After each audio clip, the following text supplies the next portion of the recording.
Hello friends, my name is advocate Ankit Jain और आज मैं आपके साथ यहाँ पे ये डिस्कस करूंगा कि दिल्ली यूनिवर्सिटी हो, बीएचयू हो या फिर कोई भी 3 ईयर लॉ एंट्रेंस हो, उसकी तैयारी कैसे करनी है और कैसे मंत्रा की लॉ क्लासेस में आपको उसकी तैयारी बिल्कुल वैसे ही कराई जाएगी जैसे हमारे यहाँ पे ऑफलाइन लेवल पे होती है।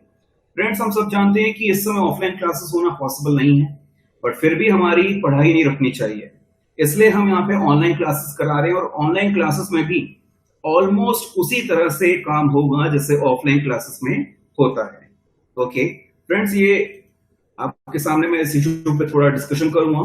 तो let me introduce myself. As I told you, my name is Ankit Jain और मैं प्रैक्टिस कर रहा हूँ इस समय Supreme Court of India, Delhi High Court, Delhi के बाकी ट्रिब्यूनल्स वगैरह भी मेरी प्रैक्टिस है। मैंने एलएलबी किया था faculty of law Delhi university से। For some time I was in campus law center, बाकी टाइम पे I was in the law center 1. Okay, building एक ही है, उसमें सेंटर्स काफी सारे हैं वहां पे। फ्रेंड्स, मैंने काफी बुक्स भी लिखी हैं लॉ के अंदर और उसमें मेरी 2 बुक्स ऑलरेडी मार्केट में आ चुकी हैं। 60 रिसेंट जजमेंट्स, उसका 2019 का और 2020 का एडिशन ऑलरेडी मार्केट में आ चुका है। यहाँ पे मैं आप लोगों को लॉ एंड पॉलिटी वाले सब्जेक्ट्स को पढ़ाऊंगा। ओके सो फ्रेंड्स, ये आपका सिलेबस है जो कि आपको लॉ फैकल्टी के हिसाब से करना है। क्या क्या आपके लॉ फैकल्टी दिल्ली यूनिवर्सिटी में हो या बीएचयू में हो, क्या क्या आ सकता है, क्या क्या आपके एंट्रेंस पे आता है, वो यहाँ पे सारा गिवन है। सो सबसे पहले तो आपको एक लॉ का इंट्रोडक्शन दिया जाता है हमारे यहाँ पे कि लॉ होता क्या है, लॉ के बेसिक पॉइंट्स क्या होते हैं, लॉ के अंदर जो बेसिक थ्योरम्स होती हैं, बेसिक डॉक्ट्रिन्स होती हैं, वो सब क्या होती हैं, और उसके ऊपर भी दिल्ली यूनिवर्सिटी हो या बीएचयू हो या 3 ईयर लॉ एंट्रेंस जो बाकी है हमारे इंडिया में, उनमें भी आ सकता है। आप सोच रहे होंगे बाकी किसकी हम बात कर रहे हैं। So Delhi University obviously number 1 3 year law entrance में नंबर 1 यूनिवर्सिटी है, इसमें कोई डाउट नहीं है। Then we have BHU also, Banaras Hindu University, वो भी काफी अच्छे में आता है। देन उसके अलावा अगर हम बात करें तो इलाहाबाद में भी, इलाहाबाद यूनिवर्सिटी में भी आप जा सकते हैं। आपके पास एमडीयू भी एक ऑप्शन है, महर्षि दयानंद यूनिवर्सिटी, इसको फुल फॉर्म्स की, और may be Kurukshetra university, may be आप साउथ इंडिया साइड भी काफी ऑप्शंस हैं। प्राइवेट में भी ऑप्शंस हैं जिसमें एमईटी वगैरह हैं, ऑल्दो हमारा पहला ऑप्शन जो बच्चों के लिए रहता है वो सबसे पहले हम डीयू और पीएचयू की ही बात करते हैं। सो सबसे पहले हम बच्चों को यहाँ पे कराएंगे introduction of law. Law actually में क्या होता है उसकी बात यहाँ पे करी जाएगी, प्लस उसकी बेसिक नॉलेज वो सब बच्चों को यहाँ पे दी जाएगी। देन कुछ बेसिक टॉपिक्स हैं जो सारे बच्चों को यहाँ पे कराए जाते हैं। इसमें टॉर्ट्स, लॉ ऑफ टॉर्ट्स क्या होता है, Indian penal code and Indian contract act 1872, ये 3 बेसिक टॉपिक्स को कराने के पीछे ये पर्पस होता है कि बच्चों को ये आइडिया लग जाए कि लॉ का बेस क्या है। अगर मैं लॉ के बेस की बात करूं तो टॉर्ट्स, कॉन्ट्रैक्ट, आईपीसी पूरे लॉ का बेस है। ये सब बहुत ही बेसिक लॉ है। इनफैक्ट आप में लॉ स्कूल में भी जाएंगे तो वेरी फर्स्ट टर्म में ही आपको ये लॉ कराया जाएगा। टॉर्ट्स, कॉन्ट्रैक्ट, आईपीसी ही आपको वेरी फर्स्ट टर्म में ही करा दिया जाएगा, क्योंकि ये बहुत ही बेसिक लॉ होता है। फ्रेंड्स, जब मैं बात करता हूं टॉर्ट्स, कॉन्ट्रैक्ट, आईपीसी, जो यहाँ पे नंबर 2, 3 एंड 4 पे गिवन है, तो इन पॉइंट्स के अंदर हम बच्चों को क्या कराते हैं। टॉर्ट्स होता क्या है, एक तरह से बेसिक लॉ, वो आपसे बात करता है कि आपके राइट्स क्या क्या हैं, और अगर आपके राइट्स आपसे इन्फ्रिंज कर दिए जाते हैं, आपके राइट्स आपसे छीन लिए जाते हैं, तो आपको क्या मिलेगा, आपको कंपनसेशन किस तरह से मिलेगा, वो टॉर्ट्स बताता है। ओके, आईपीसी ऑब्वियसली आपने मीडिया में टर्म काफी सुनी होगी, इंडियन पेनल कोड, अगर मैं हिंदी में कहूं तो भारतीय दंड संहिता, ये आपने मीडिया में काफी सुना होगा इसके बारे में। तो मेजर जो हमारे क्राइम्स हैं वो आईपीसी में ही गिवन है। कॉन्ट्रैक्ट, आपके और से फॉर एग्जांपल मेरे बीच में अगर कॉन्ट्रैक्ट हो रहा है तो उसकी क्या वो वॉइड होगा, वैलिड होगा, किन पॉइंट्स पे वो वैलिड होगा, किन पॉइंट्स पे वॉइड होगा, कब जाके कोई ऑफर आगे जाके कॉन्ट्रैक्ट बनता है, वो सारा इसमें गिवन है। ओके फ्रेंड्स, सबसे ज्यादा जरूरी जो डीयू के लिए होता है या बीएचयू के लिए होता है, मैं अभी आपके सामने सारे लॉ एंट्रेंस के एग्जाम्स के जो क्वेश्चन पेपर हैं वो भी मैं आपको खोल के दिखाऊंगा। सबसे ज्यादा जो हमारा फोकस होता है वो कॉन्स्टिट्यूशन पे होता है। कॉन्स्टिट्यूशन चाहे आपका 3 ईयर का कोई भी एंट्रेंस हो, चाहे वो डीयू हो, चाहे वो बीएचयू हो, चाहे वो बाकी कितने भी एंट्रेंस हो जो सारे हैं वो भी हो, सब में कॉन्स्टिट्यूशन आता है और काफी ज्यादा आता है। अगर मैं दिल्ली यूनिवर्सिटी की बात करूं तो पिछले 2-3 साल से कॉन्स्टिट्यूशन ही मेन आ रहा है, सबसे ज्यादा आ रहा है। 30-40 क्वेश्चन, 100 क्वेश्चन आते हैं अब डीयू में, तो 30-40 क्वेश्चन उसमें से कॉन्स्टिट्यूशन के ही आ रहे हैं। तो कॉन्स्टिट्यूशन सबसे बेसिक आता है वहां पे, और अच्छे अच्छे इजी क्वेश्चंस आते हैं, दिक्कत नहीं आती, बट उसमें ऑब्वियसली बच्चों को थोड़ी नॉलेज अच्छे से होने की जरूरत होती है। देन लैंडमार्क जजमेंट, जो भी जजमेंट्स लैंडमार्क लेवल की आई हैं पिछले 50, 60, 70 सालों में सुप्रीम कोर्ट की, वो आपके दिल्ली यूनिवर्सिटी में आ सकती हैं। तो उसके लिए हम बच्चों को एक लैंडमार्क जजमेंट्स की एक लिस्ट प्रोवाइड कर देते हैं, जिससे कि उनको मालूम हो जाए कि कौन कौन सी लैंडमार्क जजमेंट्स पिछले कुछ टाइम पे आई हैं। तो plus recent legislations and judgments, अभी पिछले 1-1.5 साल में जो नए नए लॉ या नए नए जजमेंट्स जो आई हैं, वो भी आपके दिल्ली यूनिवर्सिटी या बीएचयू के एग्जाम्स में आ सकती है। अब पिछले 1-1.5 साल की बात करें तो कौन कौन से नए लॉज आए या नए जजमेंट्स वगैरह आई हैं। अगर मैं नए लॉ की बात करूं, से कंज्यूमर प्रोटेक्शन एक्ट 2019 जो लास्ट ईयर आया था, जो कि इस साल अभी अभी थोड़े दिन पहले ही, शायद कल ही अभी इसको हमने एनफोर्स किया है। इसके अलावा अगर हम बात करें, से फॉर एग्जांपल हमने एनआईए के लॉ में चेंज किया, हमने नए लॉज में सीएआई सिटीजनशिप अमेंडमेंट एक्ट, उसमें भी एक अमेंडमेंट हुआ है। और अभी अभी आपने रिसेंट में सुना होगा कि कोऑपरेटिव बैंक को आरबीआई के सुपरविजन में ला दिया गया है, तो वो भी एक चेंज हुआ है। तो नए नए लॉज या कोई अमेंडमेंट्स वगैरह जो आते हैं वो सारे भी आपके डीयू में आ सकते हैं। Plus latest judgments, last year एक लैंडमार्क जजमेंट आई थी जो आज की नहीं, शायद हमेशा के लिए सबसे बड़ी एक लैंडमार्क जजमेंट बन चुकी है, दैट्स अबाउट राम मंदिर जजमेंट। ओके, तो वो आ सकती है। तो ऐसे इश्यूज डीयू के एग्जाम में काफी आते हैं। देन एक बात है other important laws. Other laws में क्या आता है, दिल्ली यूनिवर्सिटी की खासियत कहो इसको कि भाई वो किसी भी लॉ में से आपको कुछ भी पूछ सकता है, बट वो बड़े बेसिक क्वेश्चन पूछता है। आपको कोई XYZ दूसरा लॉ पूछ लिया जाएगा जो कि आईपीसी, कॉन्ट्रैक्ट, टॉर्ट्स या कॉन्स्टिट्यूशन वाला लॉ नहीं होगा, एक डिफरेंट लॉ होगा। ओके, वो हमारे इंडिया का ही लॉ है, बाहर का लॉ नहीं है, बट उसके अंदर आपको एक बहुत ही बेसिक क्वेश्चन पूछ लिया जाएगा। से for example child marriage, child marriage को लेके एक हमारा लॉ बना हुआ है। अब उसमें क्वेश्चन पूछ लेंगे कि भाई एज पर that law child marriage act 2006 child की डेफिनेशन क्या है। तो उसमें चाइल्ड की डेफिनेशन क्या है, अगर लड़की है तो 18, लड़का है तो 21। Okay, so less than 21। सो ये डेफिनेशन के बारे में आपको इस तरह के क्वेश्चंस डीयू में आ जाते हैं। सो डीयू की एक बड़ी खासियत रहती है, उसके लिए आपको ये बेसिक लॉ जो हम कहेंगे टॉर्ट्स, कॉन्ट्रैक्ट, आईपीसी वगैरह, कॉन्स्टिट्यूशन, ये बेसिक तो पढ़ना ही होगा।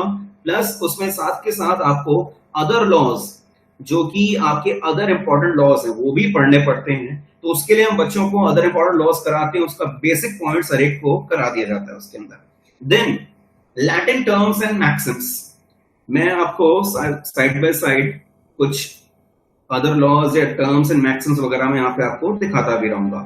सो जैसे हमने बात करी इंपॉर्टेंट लेजिस्लेशंस ऑफ 2020, अब आप देखिए 2020 में अभी इस साल की हम बात कर रहे हैं, कौन से अच्छे अच्छे लॉज या लेजिस्लेशन जिसको हम कहते हैं वो आए हैं, उसके बारे में हम बच्चों को इस तरह से बता देते हैं। हम क्लास में डिस्कस भी करते हैं, प्लस साथ में उनको ये फाइल प्रोवाइड भी कर दी जाती है। अभी अभी मैंने आपसे एक बात करी about the Latin terms and Maxim's. अब लैटिन टर्म्स एंड मैक्सिम्स कौन से हो गए, से लैटिन टर्म्स में अगर मैं कहूं तो ये टर्म्स एक तरह से कुछ ज्यादा अलग नहीं होते हैं, ये एक अपने इंग्लिश को लैटिन में लिखा होता है, लेकिन लॉ में लैटिन काफी चलती है, इसलिए इन टर्म्स की काफी यूसेज होती है।